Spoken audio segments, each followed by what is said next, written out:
ایک دفعہ کا ذکر ہے کہ کسی گاؤں میں ایک بزرگ عورت اپنے خاندان کے ہمراہ رہتی تھیں۔ ان کے گھر میں ہر وقت عورتوں کی آمد و رفت رہتی تھی۔ عورتیں ان کے پاس اپنے مسائل لے کر آتیں اور وہ منٹوں میں ان کو حل کر دیتیں۔ سب انہیں رحمت بی بی کے نام سے پکارتی تھیں۔ رحمت بی بی نے اپنی پوری زندگی خدمت خلق کے لیے وقف کر دی تھی۔ ان کا ماننا تھا کہ زندگی وہ جو انسانوں کے کام آئے۔ دوپہر کا وقت تھا۔ رحمت بی بی ظہر کی نماز ادا کر کے فارغ ہوئی تھیں۔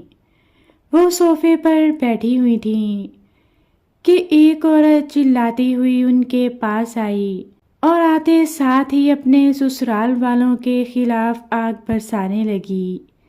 کہنے لگی کہ اس کے سسرال والے اس سے پورا دن کام لیتے ہیں اور 2 وقت کی روٹی بھی باتیں سنا کر اور احسان جتا کر دیتے ہیں، اور اگر کسی وجہ سے کام پورا نہ ہو سکے تو لڑائی شروع کر دیتے ہیں۔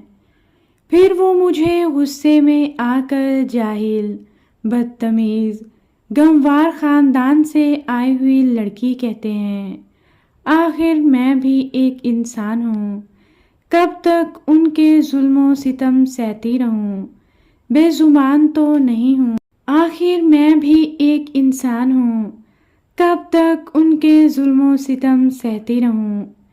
بے زبان تو نہیں ہوں کہ لوگوں کی غلط باتیں برداشت کرتی رہوں۔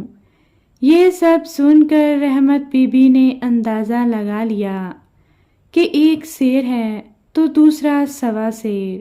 رحمت بی بی نے اس عورت سے نرمی سے پوچھا کہ جب تمہارے سسرال والے تم سے بلا وجہ لڑتے ہیں تو تمہارا کیا رد عمل ہوتا ہے؟ کیا تم ان کو اسی طرح لڑ کر جواب دیتی ہو، زبان چلاتی ہو، یا پھر خاموش رہتی ہو؟ یہ سننا تھا کہ عورت شرمندہ ہو گئی۔ اب وہ پکڑ میں تھی۔ بچے، برا کہنا آسان ہے، برائی کا برائی سے جواب دینا بھی برائی ہے۔ مزہ تو تب ہے جب برائی ہو اور کرنے والا بھی اپنا ہی ہو، تو ایک نے تو شکست کھانی ہے۔ تم بیاہ کر اس خاندان میں آئی ہو تو اس گھر کا فرد ہو۔ غلطی تو سبھی سے ہوتی ہے۔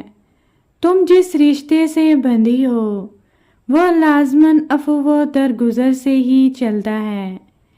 ایک چپ 100 سکھ۔